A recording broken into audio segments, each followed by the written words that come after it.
Divine Addresses in 3 books, written in Latin by Hermon Hugo, English by Edward Artwaker, printed London, 1702. To the desire of eternal habitations, Jesus Christ, whom the angels desire to pry into. Lord, thou knowest all my desire, and my groaning is not hid from thee. Psalm 38, verse 9. By no discovery did I ever impart the secret pantings of my lovesick heart, whose close recesses to no other eye, but that great power that framed them open lie. He only views my thoughts in their undistress, and his bright beams stretch towards their nakedness. To him every secret sigh, every silent groan, to him the bottom of my soul is known. Who can his sense another's ear convey, unless himself his own design betray? Yet could discovery gravitate to my wish, concealment should not long defer the bliss. But no relation can my wants relieve, or limits to my boundless wishes give. Rachel awhile did her lost sons deplore, but finding tears in vain, she wept no more.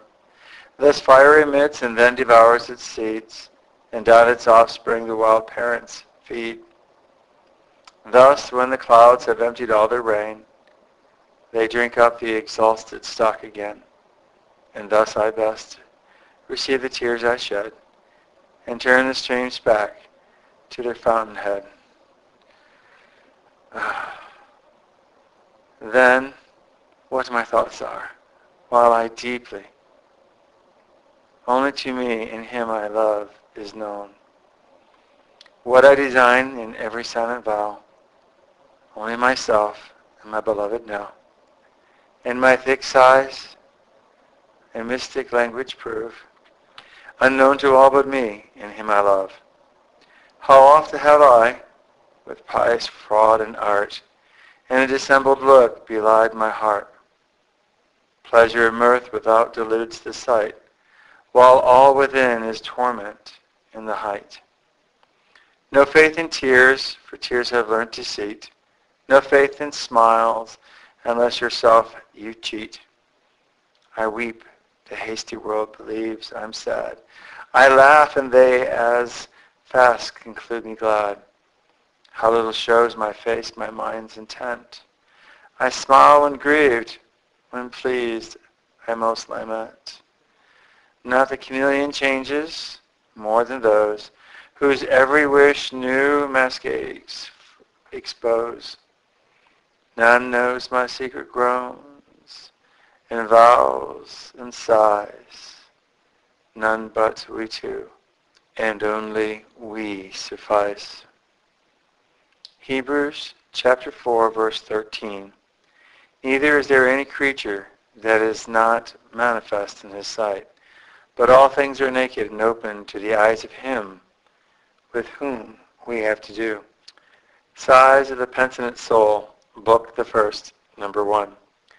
With my soul have I desired thee in the night. Isaiah chapter 26, verse 9. How do my wandering thoughts mistake there, and in a maze of darksome errors stray, way lost in whose dismal labyrinth I conclude. The Egyptian plague is in my soul renewed. All cloudy, fearful, horrid, not one spark of day, a night for night itself too dark.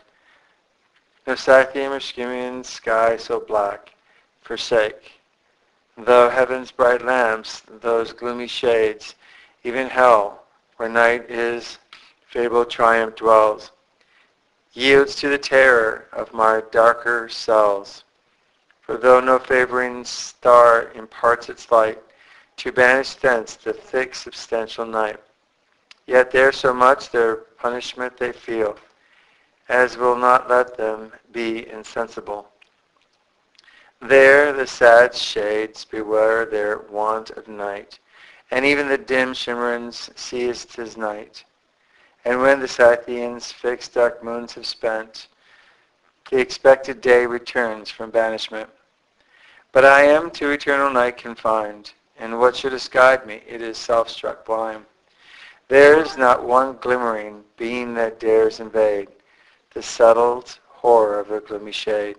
Nor can I hope but that I still must stray, since I perceive not how I lose my way. But love the unhappy darkness where I err, the night's sole shades to day's bright lamps prefer.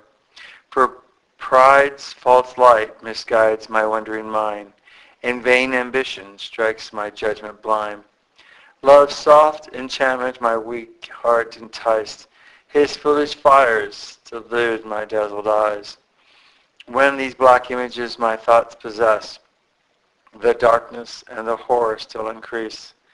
My eyes have their success of night and day, and heaven allows them an alternate sway. Oh, that my soul is happy, whereas they at reason jointly might with will preside, whose office till the strangling mind to guide. They more are grieved who cannot use their sight than they who never yet enjoyed the light. And he that in night shades has lost his way salutes with greater joy the approaching day. But that's a night too tedious to be borne, which never will admit the grateful morn. When the bright sun returns to cheer our eyes, we haste like Persians to adore the rise. Thither our early homage we address, and strive who first shall his kind influence bless. Thus oft on high I heaven's bright orbs surveys, from pole to pole, and thus as often have prayed. Shine, shine, my sun, bright object of my song, thou that hast left my watchful eyes too long. Rise, rise, o'er half thy beauteous face display. If that's too much, indulge me one short ray.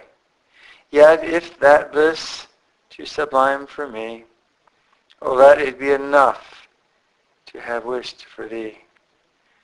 Bernard in Canticle, Sermon 75.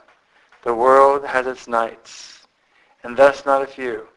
Alas, why do I say its nights? Since itself is almost one continual night, and almost overspread with darkness.